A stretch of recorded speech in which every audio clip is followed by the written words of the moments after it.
即係好多人都話呢個係 tackle 啦，即係 Trump's always chicken out 啦嚇。咁所以今次其實有啲似係我哋國家出手先，咁佢又被動啲。咁我就唔同意今次同4月一樣嘅。我覺得喺呢一個位置，特別港股危險啲啊，美股可能仲好少。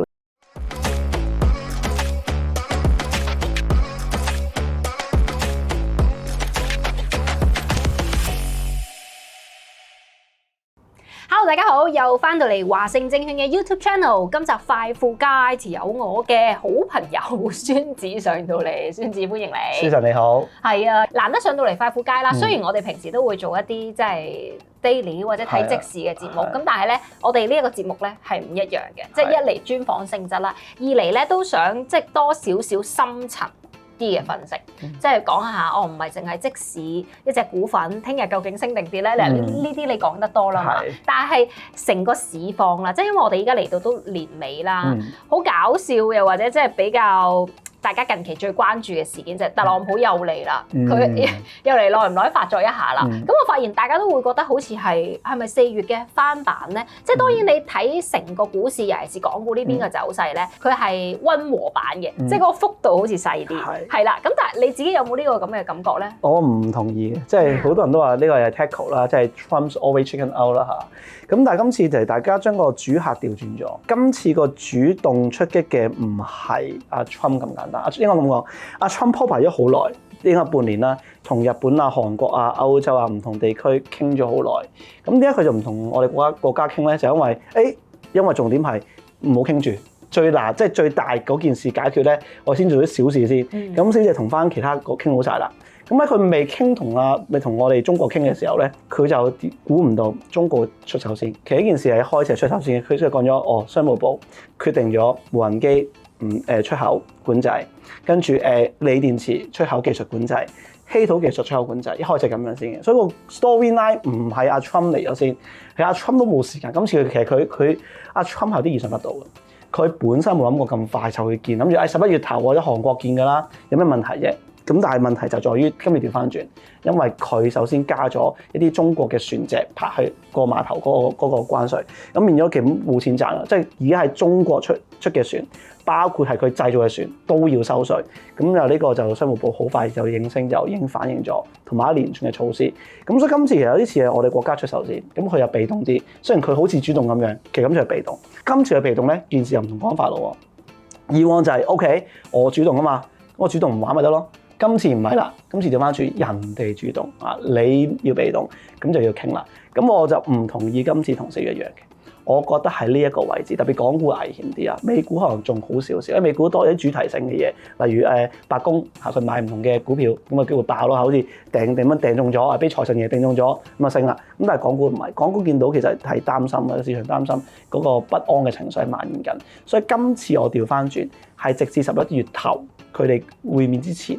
我覺得都係慢慢咁樣跌，咩慢跌咧？即可能唔係1-2千點咁跌，300-400，跟住可能彈翻100-200，又跌翻300-400咁樣跌到一個位之後，先睇下佢兩個傾得成啊！咁啊，我錄影嘅時候啦，咁啱喺中午嘅時候出個新聞，咁啊中國決定叫做反制裁翻美國旗下嘅子公司，而嗰啲公司係韓國公司嚟嘅。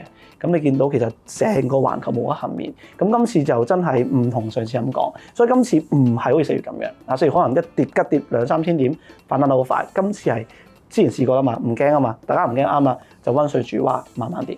咁如果係咁，我反而係好似驚，真係網絡上面一啲評論覺得熊市，尤其是對比美股有機會會嚟喎，即係你明唔明啊？慢慢跌嘅幅度越加越深嘅話，有機會我哋整體今年以嚟成個港股同美股嘅牛市係會轉變，有冇機會咧？嗱，暫時啦，轉變冇咁快嘅，我覺得即係就算咁樣跌都冇咁快。你話22,000點，我就恒生指數我又唔係好信嘅，咁我等我25,000點都。咁你話嗰個好大 correction 咯，好大嘅調整咯。你話熊市我就覺得唔係。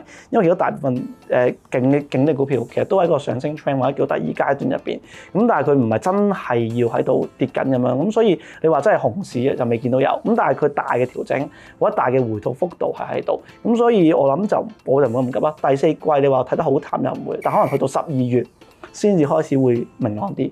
10月11月可能都會爭啲咯。咁我諗最好嘅機會可能真係等到新年之前，農曆年之前，同埋我哋新1月1號之後呢段時間可能會最好。咁所以我覺得之前暫好似冇貨啊，唔使驚啊嘛，之後仲有機會啦。但係如果你係後尾先追貨啲咁就小心咯。係，因為我想講話，如果大家揾今次呢一轉嘅急跌同4月嘅對比咧，大家肯定會有一個想入貨嘅心態嘅，即係你明唔明啊？有機會去試翻高位嘛。所以我原本想問孫子就係喺投資部署策略裏邊，好冇佢跌到一定程度啊，我就撈少少貨。當然你要捉底，你要捉到個底係好難啦。但係跌少少又撈少少，跌少少又撈少少貨，我覺得呢個部署策略適唔適合咧？但係聽你咁講，又好似唔可以立亂撈喎。你覺得以靜制動嘅要？我覺得係要觀察下先，同埋係跌到某個位，佢唔再跌啦。今次係唔再跌，今次應該冇咁上次咁快嘅。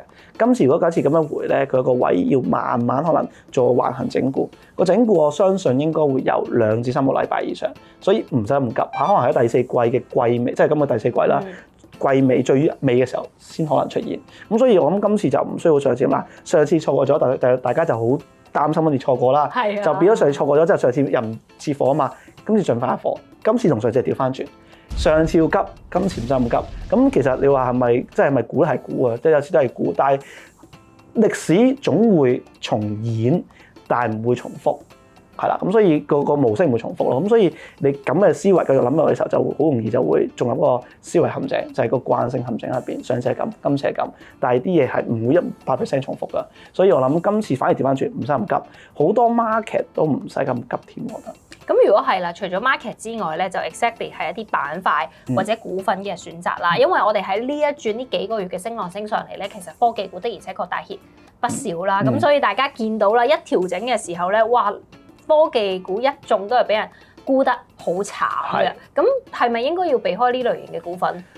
我自己因為我利益申報，我自己做緊淡，即係錄影嘅時候做緊淡科技啊。呢個可能我呢個做 bias，短線啫，有偏見。係短線，可能短線佢如果真係一路跌落去，就要變中線㗎啦。即係變咗中線意思就係可能有1-2個禮拜㗎啦。我覺得有2個3個禮拜或以上嘅，我叫中線㗎啦。即係我嘅短線可能1個禮拜以內，咁啊長線係起碼2-3個月啦，用月嚟計。咁呢個我嘅對個 time frame 嘅一個定義啦嚇。咁啊，你話科技股係咪回得好急？升得好急，回得好急係。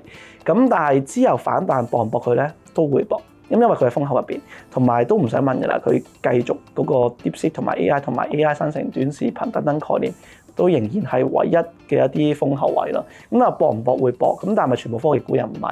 咁但係之前升得好勁嗰啲，嗱假設阿巴巴、騰訊、快手呢3隻啦，咁假設佢真係回一啲支持位，例如巴巴佢跌穿咗，大家以前跌咗150蚊，我唔知出街就會跌出150蚊啦。跌出150蚊係唔緊要，升翻上150蚊先至考慮咁嘅 idea。騰訊係620咯，跌出620之後，我又唔會諗住跌完之後升穿翻620，我先考慮。咁啊，快手就係81，跌出咗81，咁跌穿咗啦，應該已經嚇跌出咗81，再升翻穿81先考慮都唔緊要。咁但係科技股因為佢跌得，因為今年個升幅喺度，咁個升幅假設今年唔係直接由牛市直接變熊市啊，可能牛市調整啊咁樣計嘅話，咁正常強勢股佢調整完之後，佢再升翻嘅力度應該喺度先至啱嘅。嗱，咁呢個即係科技股嘅投資部署策略，大家可以參考下啦。咁我想知有冇啲新嘅板塊上到嚟咧？因為呢一轉咧，大家見到啲科技股調整得比較急，同個市一齊落咧，其實係一啲我唔知係咪稀土相關嘅或者金屬類別相關嘅就好 crazy 啦，叫資源類啦，即係或者商品啦。咁會唔會係轉投呢一啲咧？而家轉頭我覺得就好似遲咗少少嘅。咁你白銀黃金喺6嘅時候咧，突然間急跌添啊！咁啊，應該有啲數據出咗下，因為其實講真啦，有色金屬佢嘅上升條件係大家覺得未來嗱加關稅之前係嘅，即係銅係加關稅嘅問題爆咗上去。咁如果唔加關稅，正常情況下有色金屬幾時會升咧？係因為大家覺得嗰個市嗰個經濟唔錯，咁好多人要會消費。咁你見到逢係電車啊、高端消費品啊、一啲醫療產品啊，好多唔同嘅無人機啊等等咧，會用到有色金屬同埋啲稀土。咁即係變相係覺得個經濟唔錯嘅時候，你先至會有色金屬唔錯啦。中美角力啊嘛，咁你禁我一樣，我就調翻轉，全部禁你所有技術，唔俾你用。咁即係個經濟嗰個 market 嘅活動，經濟活動會略為收縮啦。如果一路傾唔埋，一路收縮，咁之前有色金屬咁強嘅話嘅走勢，我諗有機會會放慢。咁之前升得咁勁，咁佢調翻轉佢拉回下或者回吐下，好合理啫，係咪先？但係嗰陣時候追我，有機會追最高位咯。咁你話呢一刻要諗有啲咩板塊有機會之後跑翻贏，其實我即係會再睇翻。調整完之後創新藥，只要件事一襟好啊，唔好話你唔好咁我創新藥，又冇呢樣嘢。創新藥喺正常一個估值喺個大勢入邊，同埋個技術層面上面3個層面上邊應該係未完嘅，所以會等個創新藥調整完啦，做一個形態之後再做咯。咦，咁似乎即係一啲生物科技類嘅股份 even 去到年尾，反而你覺得係仲有一個機會喺度喎？係，我覺得仲有一轉未升嘅。仲有一轉未升，而之前嗰轉好唔錯，咁我仲有一轉我都覺得應該會唔錯，咁所以我自己會調翻轉留意翻創新藥，佢做翻嗰啲調整之後，我諗真係有機會可能係即係今年年尾啊，即係今年年尾再尾啲嘅時候會留意咯。但係會係一個中長線嘅投資，定係其實都係 for 短線性買？我係會望中線嘅，我係望中，即係創新藥我都係中線上邊都未完，有個估值好平嘅對於美股同埋歐洲嘅股票，咁但係佢嘅潛能又好大，咁所以我覺得創新藥未完，咁所以創新藥我望中線嘅。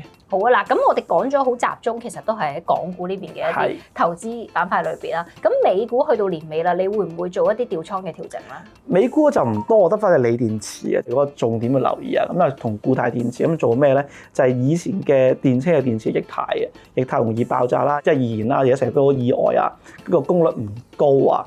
喺極端惡劣環境嚟凍啲天氣又做 work 唔到啊！咁而家固態電池新技術就令到所有嘅問題解決到，咁但係都係一個叫做啱牛概念轉為實體，因為有啲相關嘅固態電池嘅電車嘅跑車就參加嗰啲叫跑車比賽，咁就開始試下得唔得啦 work 唔 work，咁啊俾佢哋車手試之後佢專業人士啊，咁啊幾有危險性啊，所以專業人士唔易做呢個真係，咁啊試下有冇機會得唔得？呢個我仲留意緊啦。另一個就係依排升得好勁嘅，就係稀土。咁稀土好簡單，就係買咩概念咧？一嚟大家明白啦，而家中國限制技術出口啦，咁就美國要揾啲替代嘅嘢去做啦，或者揸翻少揸拿喺度啦。咁啊，只因為格陵蘭嗰啲股票都要買就係咁解啦。咁稀土就係呢個 idea。咁但係話升完未咧？唔知升完未？但我知呢個時候入場係好高好高，個防守好遠嚇，嗱空間我唔知多唔多，咁我變咗個 risk and reward ratio 就唔係好低，咁我就唔會揀呢個板塊。咁啊，仲有啲咩板塊可以諗咧？我之前有留意過啦，因為頭先固態電池第一個啦，第二個就係太空股啊，咁啊升完未啊？太空探索係啦，火箭類佢哋都 Rocket Lab 啊 RKLB 我就正想講，睇下完未咯。咁啊，今年嚟講佢都仲係喺度，升咗好多㗎咯。係。咁呢個，所以呢個我都唔係好有信心，所以我即係鋰電池同固態電池有重點諗嘅一個板塊咯。但係咁樣聽你咁講，你嗰啲七雄係冇乜點掂或者冇乜興趣㗎咯喎，已經係係咪咧？七雄去到呢個位係冇乜興趣咧。嗱，半導體入邊 Nvidia 升幅都唔夠博通嗰啲勁 ，AVG 嗰啲唔夠啲勁。